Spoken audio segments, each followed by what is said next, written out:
Modi recent గా startup వాళ్ళతో మాట్లాడుతూ అండ్ దేశంతో కూడా మాట్లాడుతూ ఏం చెప్తున్నారంటే ఇండిజినస్ ఏఐ స్టార్టప్స్ రావాలి అండ్ అవన్నీ కూడా AI servers, Indian AI servers మీద డిప్లాయ్ చేయాలి అంటున్నారు. గవర్నమెంట్ చాలా సపోర్ట్ చేస్తుంది దీనికి అండ్ గవర్నమెంట్ వైపు నుంచి 38,000 GPUs కూడా మేము ఆన్ బోర్డ్ చేశాము.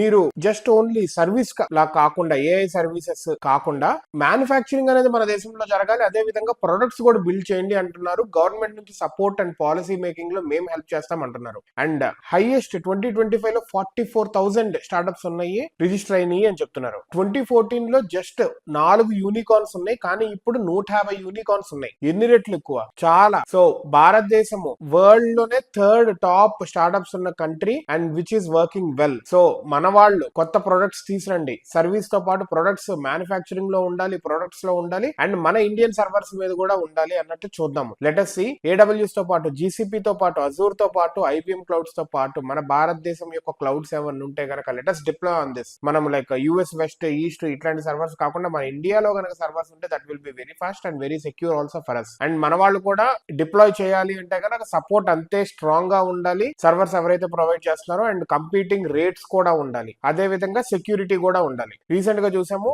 AWS లో ఇష్యూ వచ్చింది, GCP లో ఇష్యూ వచ్చింది, అజూర్ లో ఇష్యూ వచ్చింది, ఈ హ్యాకింగ్ రిలేటెడ్ గానీ CDNs లో, క్లౌడ్ ఫెయిర్ లో కూడా ఇష్యూ వచ్చింది. ఇట్లా అన్ని ఇష్యూస్ వస్తున్నాయి. మన దేశంలో స్ట్రాంగ్ గా ఉంచుకోవాలి సర్వర్స్, హ్యాకింగ్ వీటన్నిటి దగ్గర నుంచి కూడా, డేటా థెఫ్ట్స్ అన్ని రాకుండా. సో దట్ అవి ఫస్ట్ ఆఫ్ ఆల్ అంతే పర్ఫెక్ట్ ఉండాలి. AWS ఎలా ఉందో, అజూర్ ఎలా ఉందో, GCP ఎలా ఉందో వీటిలాగే పర్ఫెక్ట్ ఉండాలి. At the same time rate competing ఇంకా తక్కువ ఉండాలి కుదిరితే, సెక్యూరిటీ కూడా వాటి కంటే ఎక్కువ కుదిరితే ఉండాలి. ఇండియా సర్వరే కదా అని చెప్పి ఎవరో తక్కువలో డిప్లాయ్ చేయకూడదు అండ్ యూసేజ్ కి ఇవ్వకూడదు, అలా అని తక్కువ రేటుకి ఇస్తున్నాం కదా అని సెక్యూరిటీ కూడా తగ్గించకూడదు. సో అలా ఉంటే ఖచ్చితంగా డెవలప్ అవుతుంది for sure. We as Indians, let us prefer our Indian indigenous products so that మనం డెవలప్ అవుతాం, దేశం కూడా డెవలప్ అవుతుంది.